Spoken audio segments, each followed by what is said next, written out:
ইল্লামান আমানু বিনিয়াত, যেমন কর্ম তেমন ফল। আমি যদি ভালো হই, আমার সাথে ভালো ব্যবহার করবে। আমি আমার মা বাবার সেবা করলে আমার সন্তানরা আবার আমাকে সেবা করবে। এটাই বিধির বিধান, ধারা। আমি আমার মা বাবার জন্য দোয়া করব, রাব্বি হামহুমা কামা রাব্বায়ানি সগীরা। হায় আল্লাহ তাআলা, তুমি আমার মা বাবাকে জান্নাতবাসী করো, ওইভাবে রাখো তারা যেভাবে আমাকে শিশু অবস্থায় কোলে করে বুকে জড়িয়ে রেখেছে। তুমি আমার মা বাবাকে তেমনিভাবে রাখো।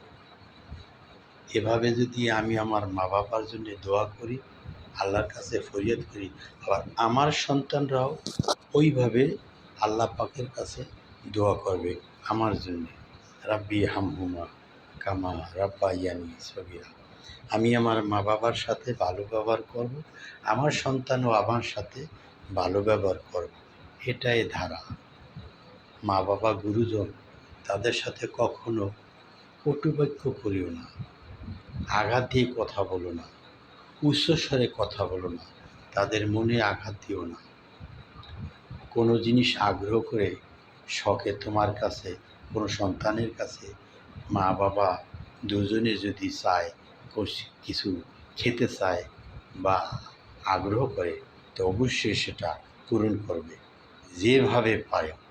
যেভাবে পারি বা পারো, মা বাবাকে দিতে হবে, খুশি রাখতে হবে, তাহলে আল্লাহ পাক খুশি হবেন। আর আমার সন্তানরাও ঠিক আমি যেভাবে আমার মা বাবার আশা পূর্ণ করার জন্যে কষ্ট হলেও একটা জিনিস সংগ্রহ করে মা বাবাকে দিয়েছি, আমার সন্তানও আমাকে দেবে। এটাই নিয়ম। আর এভাবে করলে আল্লাহ পাক খুশি হয়, আমার সন্তানও আবার আমাকে খুশি করার জন্যে ওইভাবে করবে। এটাই সমাজের বাস্তবতা। তাই যেমন কর্ম তেমন ফল।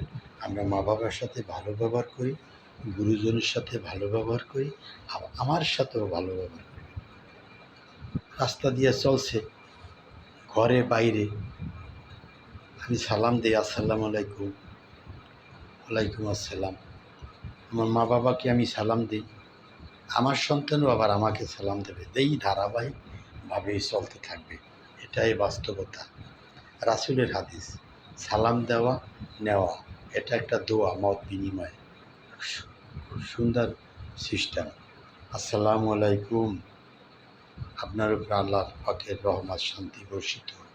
ওয়ালাইকুম আসসালাম, তোমার উপরেও আল্লাহ পাকের রহমত শান্তি বর্ষিত হোক। তাই এভাবে মানুষ মানুষকে দোয়া করবে, আর সালামে অন্তরে মহাব্বত বাড়ে, মায়া বাড়ে, দয়া বাড়ে। একজন রাগ করেছে, তাকে সালাম দিয়ে আসসালামু আলাইকুম, অবশ্যই সালামের বরকতে আল্লাহ রহমতে তার অন্তর শীতল করে দেবে।